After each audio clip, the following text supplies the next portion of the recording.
El mundo no se termina con una explosión. A veces, el final llega en forma de silencio, como un ruido que deja de estar, y nadie sabe explicar por qué. Lo entendí la noche en que encontré el documento que no debía existir. No estaba archivado, no figuraba en ningún inventario digital, no tenía firma ni membrete oficial. Apareció entre carpetas de informes estadísticos, como si alguien lo hubiera dejado ahí a propósito, confiando en que casi nadie mira lo que parece aburrido. El papel olía a polvo viejo y a humedad, y estaba marcado con un símbolo que al principio me pareció decorativo. Un círculo incompleto atravesado por una línea irregular, como una grieta congelada en el aire. Más tarde descubriría ese mismo símbolo grabado en piedra, dibujado en mapas antiguos y tatuado en la muñeca de personas que juraban no conocerse entre sí. Yo no estaba investigando civilizaciones ocultas ni artefactos imposibles, al menos no conscientemente. Mi trabajo era mucho más modesto, casi ingrato en rastrear anomalías históricas, inconsistencias menores, esas zonas grises donde los datos no cuadran pero nadie se molesta en corregirlos. El primer indicio fue una ausencia. Regiones enteras del mundo parecían haber atravesado siglos sin guerras relevantes, sin hambrunas documentadas, sin revoluciones, sin grandes catástrofes. En un planeta obsesionado con registrar cada tragedia, esa prolijidad resultaba inquietante. No era que no hubiera pasado nada, era que nada había dejado huella. La nota manuscrita tenía apenas una línea, escrita con una caligrafía tan cuidadosa que parecía casi impersonal. Decía: no busques el artefacto, busca a quienes lo cuidan. Recuerdo haberme reído en voz baja. Sonaba a delirio conspirativo, a frase diseñada para captar la atención de periodistas cansados. Sin embargo, algo en la economía de esas palabras me produjo un escalofrío.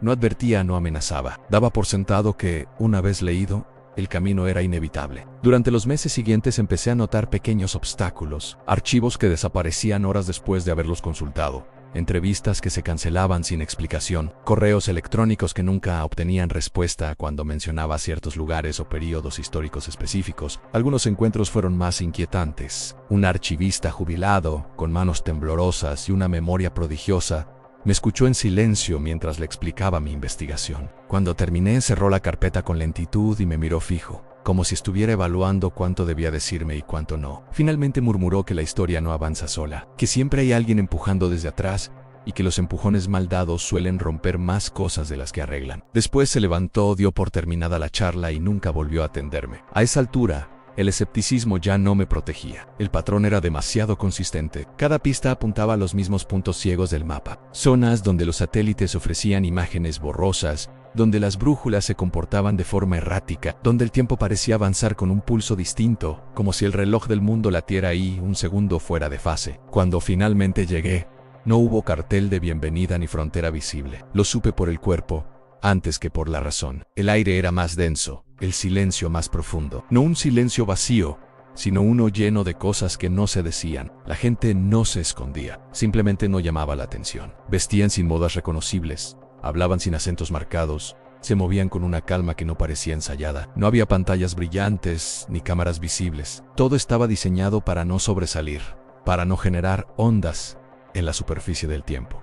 Ahí entendí algo fundamental. No estaban huyendo del mundo moderno, estaban cuidándolo. Y en el centro de todo, oculto no por muros ni armas, sino por acuerdos silenciosos y generaciones de disciplina, existía el artefacto, no como en mito, sino como una presencia concreta que todavía no me habían permitido ver. Me dijeron que antes debía comprender por qué existían ellos, porque esta civilización no nació para dominar el tiempo, nació para impedir que alguien más lo hiciera. La primera vez que me hablaron del origen, no lo hicieron como quien revela un secreto, sino como quien comparte un cansancio heredado. No hubo fechas exactas ni nombres grabados en mármol. En esta historia, los héroes no importan tanto como las decisiones, y las decisiones rara vez son épicas cuando se toman de verdad. Según ellos, todo comenzó con un error, un hallazgo casual en una época en la que el mundo todavía creía que el tiempo era una línea recta y obediente. El artefacto no fue construido por sus antepasados. Eso lo repitieron varias veces, como si anticiparan la pregunta. Simplemente estaba allí, enterrado bajo capas de tierra y silencio, esperando a que alguien lo confundiera con algo inofensivo. Al principio fue tratado como un objeto ceremonial, después como una curiosidad científica. Recién mucho más tarde entendieron su verdadera naturaleza. El artefacto no permitía viajar en el tiempo, no enviaba cuerpos ni conciencias al pasado. Algo mucho más sutil y peligroso. Permitía empujar el curso de los acontecimientos, alterar probabilidades, hacer que ciertos hechos fueran más o menos inevitables. No cambiaba el pasado como una página arrancada, lo torcía. La tentación fue inmediata, y profundamente humana. Si podían evitar una guerra antes de que estallara, ¿no era eso un acto de responsabilidad? Si podían retrasar una epidemia, dar más tiempo para una cura, ¿no era casi inmoral no hacerlo? Así comenzaron las primeras intervenciones, pequeñas, casi tímidas. Un conflicto local que nunca llegó a escalar, una sequía que duró menos de lo esperado, una figura política que jamás alcanzó el poder. Durante un tiempo, creyeron haber encontrado la forma de corregir al mundo sin que el mundo lo notara. Pero el tiempo no es una máquina con engranajes aislados, es una red viva. En cada cambio generaba ondas, consecuencias inesperadas en lugares que nadie había previsto. Un enfrentamiento evitado en una región provocó una crisis económica en otra. Una vida salvada alteró una cadena de nacimientos que jamás debieron ocurrir. El artefacto no distinguía entre bien y mal, solo respondía a las modificaciones, amplificándolas. La peor catástrofe llegó después de una intervención que, en teoría, iba a salvar millones. Nadie quiso describírmela con detalles. Solo dijeron que fue el momento en que entendieron que estaban jugando con un equilibrio que no comprendían. El tiempo, cuando se lo fuerza, no se rompe de inmediato.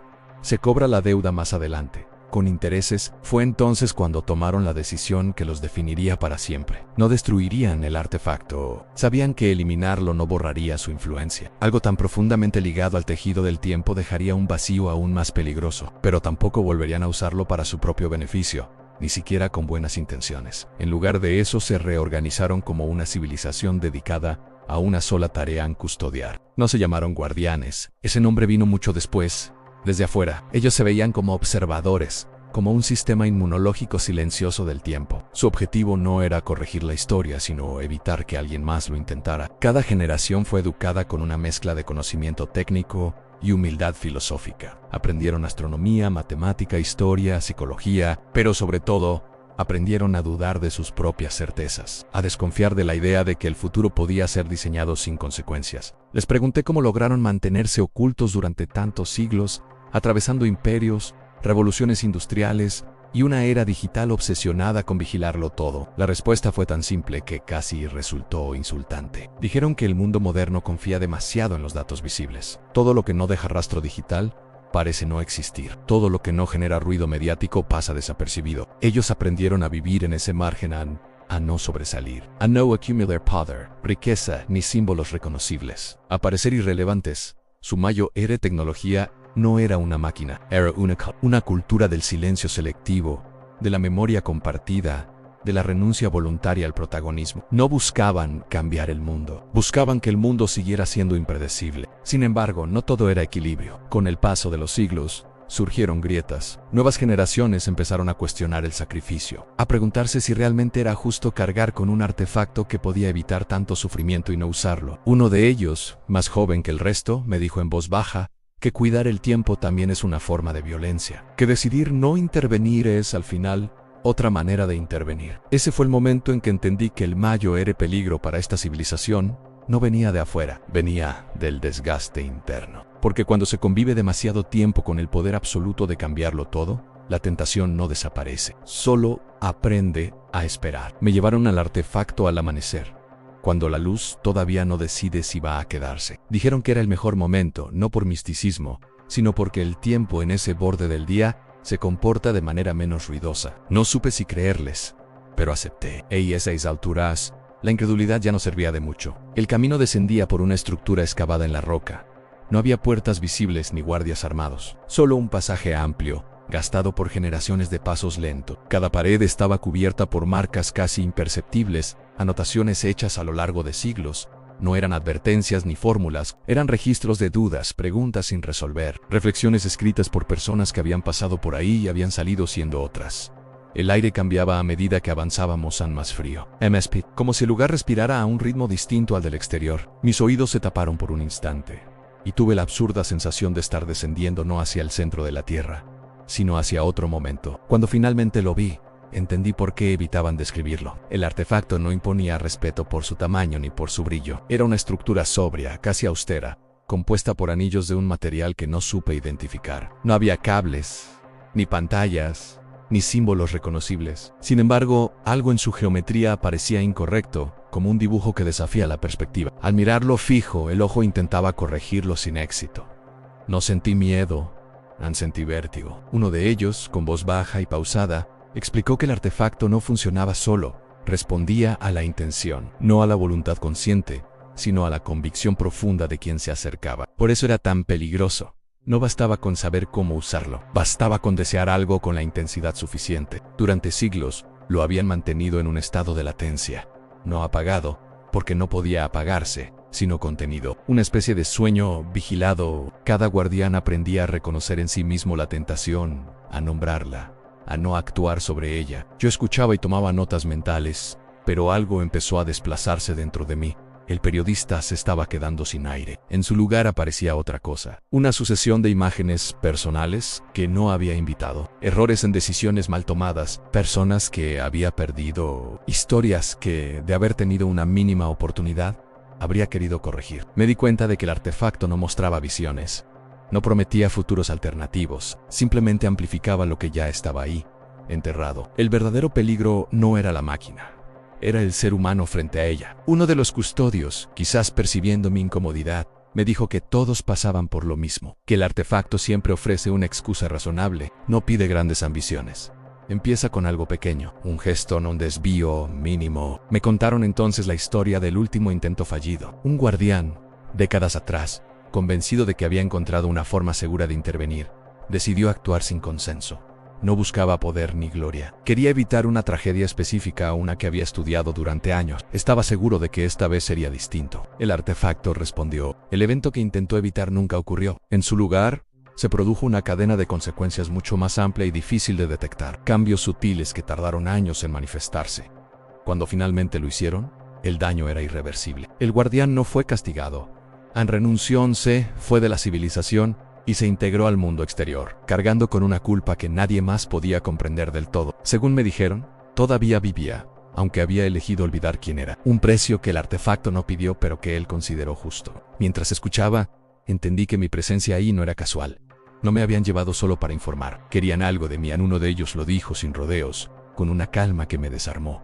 Dijeron que el mundo se estaba acercando otra vez, que los avances tecnológicos, la obsesión por predecir comportamientos y controlar futuros posibles, estaban replicando sin saberlo los mismos impulsos que habían llevado a descubrir el artefacto. Necesitaban que alguien contara la historia, no para revelar la ubicación ni los detalles técnicos, sino para sembrar una duda. Querían que el mundo recordara que no todo lo que puede hacerse debería hacerse. Ahí entendí el giro final de mi investigación. Publicar o no publicar ya no era una decisión profesional. Era una intervención temporal en sí misma. Salir de ahí con esa historia implicaba confiar en algo frágil a la conciencia colectiva. Cuando abandoné el recinto, el sol ya estaba alto. El mundo seguía funcionando con normalidad. Nadie parecía notar que el tiempo había sido, una vez más, protegido de sí mismo. Yo, en cambio, ya no era el mismo. Y todavía faltaba la decisión más difícil. Volví al mundo exterior sin ninguna marca visible, ningún recuerdo borrado, ningún objeto oculto en los bolsillos, ningún juramento solemne pronunciado en una sala oscura. Y sin embargo, todo era distinto. Las ciudades me parecían más ruidosas, más ansiosas, como si cada semáforo, cada pantalla, cada titular gritara una urgencia que antes no escuchaba. Intenté retomar la investigación con distancia profesional. Ordené notas, revisé grabaciones, comparé fuentes. Hice todo lo que se supone que hace un periodista responsable cuando vuelve de un viaje extraño, pero algo no cerraba. No era falta de datos, era exceso de sentido. Cada vez que pensaba en publicar, una pregunta regresaba como un latido incómodo. ¿Qué cambia cuando una verdad se vuelve pública? No en abstracto, sino en el tiempo, en ese hilo frágil que conecta decisiones pequeñas con consecuencias enormes. Los custodios no me pidieron silencio. Eso fue lo más inquietante. No hubo amenazas ni advertencias, solo una confianza incómoda, casi peligrosa. Me dijeron que el artefacto había sobrevivido siglos, no por el secreto, sino por la moderación, porque siempre hubo alguien que eligió no empujar. Durante semanas dudé, caminaba por la ciudad observando a la gente, parejas discutiendo por nimiedades, personas apuradas por llegar a ningún lugar en particular, niños jugando sin saber nada del futuro que los espera. Pensaba en cuántas de esas escenas desaparecerían si alguien en algún punto decidiera corregir el curso del tiempo. La tentación de mejorar el mundo es casi irresistible. Empieza con buenas intenciones y termina muchas veces con consecuencias que nadie pidió. Lo aprendieron ellos. Estábamos a punto de aprenderlo nosotros, otra vez, por otros medios. Entendí entonces que esta historia no trataba de una civilización oculta ni de un artefacto imposible. Trataba de un límite ante la línea difusa entre la responsabilidad y la arrogancia, de aceptar que el futuro no es un problema técnico a resolver, sino una experiencia humana que se vive, se sufre y se aprende. Decidí escribir, pero no como se esperaba. Eliminé coordenados. Borré detalles técnicos. Cambié nombres, tiempos, contextos, no para ocultar la verdad, sino para proteger su núcleo. Lo que importaba no era dónde estaba el artefacto, sino por qué no debía usarse. Quizás algunos llamen a esto cobardía, en otros prudencia. Yo prefiero pensarlo como un acto mínimo de custodia, una manera de pasar la antorcha sin quemar nada en el proceso. A veces me pregunto si, al contar esta historia, no estoy haciendo exactamente lo que juré evitar: a alterar algo, sembrar una inquietud, cambiar una probabilidad. Pero luego recuerdo algo que uno de ellos me dijo al despedirse, casi en un susurro: el tiempo no necesita ser protegido de las preguntas, sino de las certezas absolutas. Desde entonces, cada vez que escucho a alguien prometer un futuro perfectamente controlado, una solución definitiva, una corrección total del pasado, siento el mismo vértigo que frente al artefacto, porque sé que el verdadero peligro no es equivocarse, es creer que no podemos hacerlo. Tal vez, en algún lugar que no figura en los mapas, una civilización sigue observando, no para decidir por nosotros, sino para confiar en que aprendamos, en que entendamos que hay cosas que no se arreglan retrocediendo, sino avanzando con cuidado. Si esta historia te dejó pensando, si te incomodó un poco, o te hizo mirar el tiempo con otros ojos, entonces cumplió su función. Porque el futuro no se construye solo con tecnología, sino con decisiones conscientes. Gracias por ver este video hasta el final. Si te gustan estas historias donde el tiempo, la humanidad y sus dilemas se cruzan, suscríbete al canal y deja tu like. Nos vemos en el próximo viaje.